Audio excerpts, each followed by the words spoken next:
Bonjour, cette vidéo est un peu particulière aujourd'hui car au début mes intentions étaient de travailler sur les futurs thèmes de vidéos, d'articles et de présentation des produits de la boutique Shafia. Enfin bref, plein d'idées mais pas vraiment de motivation pour les concrétiser. Je le ferai certainement un jour mais pas maintenant.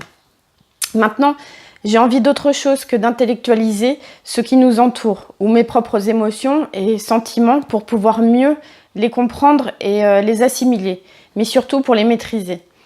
Et c'est bien là où la plupart du temps, les difficultés se trouvent, entre l'intellectualisation des choses et leur acceptation. Ce sont deux temps différents. Il existe tout un tas de techniques, d'approches pour nous permettre d'affronter ou de dépasser des moments de vie plus difficiles que d'autres, qui vont nous permettre à notre cerveau d'intégrer les choses et ou de les relativiser. Mais notre cœur ne fonctionne pas de la même façon. C'est comme un fleuve en fait en train de s'écouler. En surface, c'est calme, comme votre esprit qui a intégré les choses. Mais sous cette surface, il y a les courants. Que peut-on faire contre des courants? Quelle est la meilleure façon de les appréhender?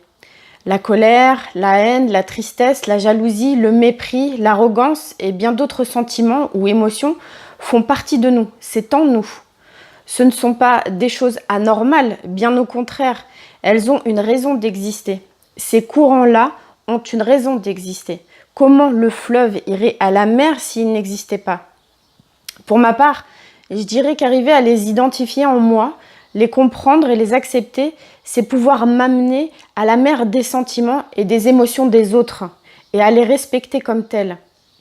D'après une citation de Rumi, tout ce que tu vois autour de toi, y compris les choses que tu n'aimes guère, y compris les gens que tu méprises ou détestes, est présent en toi à divers degrés. Ce que nous n'aimons pas donc en nous-mêmes généralement, c'est ce que nous n'aimons pas chez les autres. Pour résumer. Et il y a une autre aussi citation que j'aime particulièrement, c'est « Plus le champ de la pensée s'élargit et plus la patience et la tolérance augmentent ». C'est de Elahi. Donc maintenant, qu'est-ce qui se passerait si j'essayais de lutter contre le courant, contre ces sentiments et émotions? Je finirais certainement par me fatiguer et par me noyer. Donc certains spécialistes des courants disent qu'il vaut mieux nager avec le courant et attendre de voir où ceux-ci s'affaiblissent pour pouvoir en sortir.